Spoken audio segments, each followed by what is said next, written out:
Personally, I love it when movie makers take on a project just to have fun and to let loose, because when they do, what we get is something more unique and enjoyable than, say, another Jurassic Park movie about dinosaurs on an island going crazy on people, which has only been done, what, about 5 times now? Move on to something new for the love of all that is analog and digital. Anywho, back to the synopsis.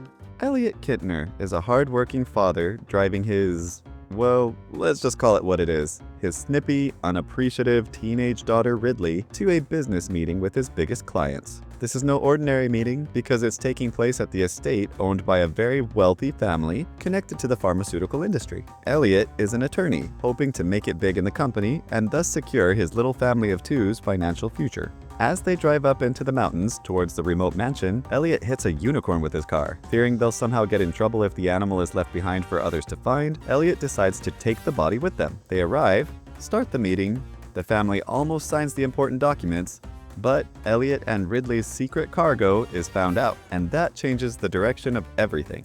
Instead of reporting the fact that they have an insanely huge discovery on their hands, the family decides to dispose of it in their own way, not realizing that this particular type of beast is capable of resurrection and extreme violence and vengeance. So, the family brings in their own science team to run tests and find that the unicorn's blood and horn have curative properties. Since the patriarch of the family is in quickly declining health, it only makes sense for them to try and use it as a cure for him. When it works, the science team says they cannot artificially reproduce the unicorn's biological and restorative properties. That being the case, the family decides to try and capitalize on the limited supply to get more cash out of their rich friends. However, stealing health and prosperity from a unicorn? Apparently a very bad idea. This thing has a dad, and he's none too happy. The popcorn starts impaling people, but when it comes to Ridley, the animal loses its aggression. It actually becomes very calm and kneels to honor her, because as the legend goes, the unicorns will only chill out if faced with a maiden of pure heart. I figured out their weakness. Unicorns, historically speaking, can only be trapped by one thing: a pure-hearted maiden. And in this case, it's Ridley, because of course, a sassy teenage girl with a captive bead ring in her septum who disrespects her dad, vapes, and spouts woke drivel is the perfect personification of a pure-hearted maiden. I mean, she makes a few good points, but she's still annoying, dang it. This is all just bad faith, archaic, misogynist bullshit. I'm gonna put your... I'm sorry, I just don't feel like being a pity prop for the single dad thing, considering the church was commissioning art making as a way to enforce obedience. But that doesn't matter. What? Woman who utters such disgusting and depressing noises has no right to be anywhere, no right to live. They manage to get a few shots off at the daddy-corn, so he runs wounded into the woods. They send out a hunting party, and guess what? He had healed himself, just like we already knew they could. And now, there's a mommy-corn ready to join the party. More people die violently. Rich Dad's death is gross, but quick.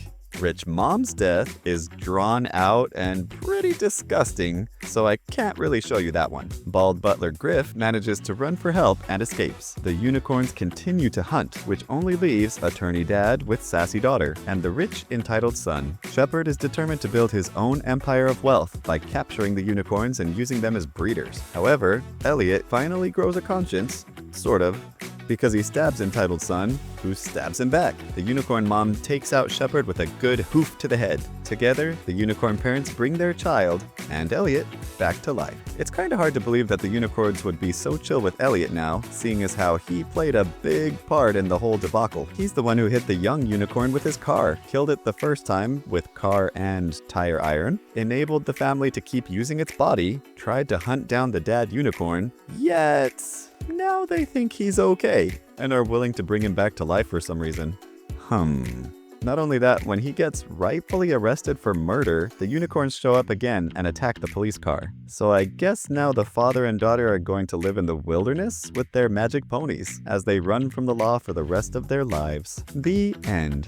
Plot holes. After complaining about allergies from simply having an open car window and blowing his nose constantly, Elliot then tells Ridley that she should join him on a trail run once they get to the mansion. Because of course there would be no allergy problems for him once he's out in the woods woods, fully exposed to nature. Lucky for him, the unicorn blood that splattered on him during his brutal mercy killing of the unicorn, well, it cured that problem for him. The daughter's name is Ridley, as in Ridley Scott, the director of Alien. Is this a little nod to the Ridley's Ripley character having a monster? Or, in this case, Ridley makes friends with the terrifying beast? So in a way, this is a new Ridley's Ripley, now named Ridley, replacing ravenous xenomorphs with ripping, roaring, ravenous, ridiculous, righteous, rearing, revealing, and resilient unicorns. Not the most realistic horse creature I've ever seen CGI'd. Look at those fangs. Oh, it's an evil unicorn. Or not, because it's also in tune with where we come from, where everything is, where we all go back to. So it's wise and beautiful, but don't mess with it because it has no compunctions about squishing your head under its hooves. Ripley wasn't shown to have any demonstrable qualities of purity or virtue. We never saw her do anything except touch the unicorn horn and see a vision. If she was pure of heart, how would we have known that from the little we get to know about her? The viewers are just supposed to assume that she is because that's what the movie obviously wants us to think? How did Dr. Song get impaled by a horn, and we can't see a unicorn's head or even an impression against the side of the tent? That was one long horn. The kettle screeches like a Nazgul. Wait, is that where they get that sound from? Elliot put his head against the door, knowing full well that this thing likes to impale people with its horn. Then he peeks out the door, sees a unicorn shadow, and doesn't immediately close the door? And why did he feel the need to look outside mere moments after running into the room for safety? And he keeps standing by the door even when they all know that these unicorn horns can go straight through doors, windows, walls, people. Bright light outside was not visible through the windows as they are getting attacked, but then suddenly it's like 10 a.m. sun when they go outside. The dad would have lost the race with the unicorn in like 5 seconds. Elliot walks back onto the scene with Mamacorn just following behind him now. What? It wanted to gore him just a moment ago.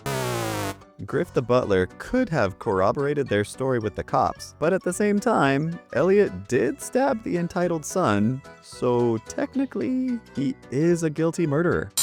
When you look at the story as a whole, it also kind of seems wrong to condemn the dad for selfishness when he bears sole responsibility for his daughter's well-being and future, as well as his own. Elliot knew that if he didn't do what he had to, he and his daughter could lose a lot of opportunities for their future. What's going on? Oh my gosh, I've never seen so much money before in my life. And with the death of his wife, he was bearing the burden of being a parent and provider alone, which is a pressure the daughter couldn't understand. So characters like this really deserve some slack. Nods of approval. Dad lets his daughter's head hit the armrest so he can grab his papers. Will Poulter is ridiculously good at this entitled son character. He doesn't mind. No, okay. Griff! Forget it! Honor his life's work. Or maybe he's not worth remembering. So I'd say we have a moral imperative to harvest every last one. Got it, horse girl? Sanctifying me. Surprising gunshot to the unicorn's head when it gets out the car window. Don't think any of us saw that coming. Anthony Carrigan definitely has a distinct look. It's hard for me to see him as a butler character when I've got memories of him from the show Barry like this. That was really scary. Whoa. Hey, listen to me. We can't... I vomited. Oh, so this is a really mean, nasty unicorn. Look at those tapestries. Whew, that guy just lost a chunk. I love how good Belinda and Odell are at justifying their actions. First, to keep the unicorn body and experiment with it. Right. In my opinion, we have a debt owed to the spirit of this animal to navigate by our own moral compasses. Then, to hunt for the second one for the betterment of humankind. You've convinced me that the only way to be as good of an advocate for these creatures as you are is to recover this wounded adult before it expires, so that I can understand this experience of yours firsthand.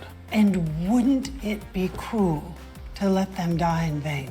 We do this not for our own benefit, but for the betterment of the world. Bravo. Odell eats unicorn steak. So cringy, which is why it accomplished exactly the feeling that the creators wanted us to experience.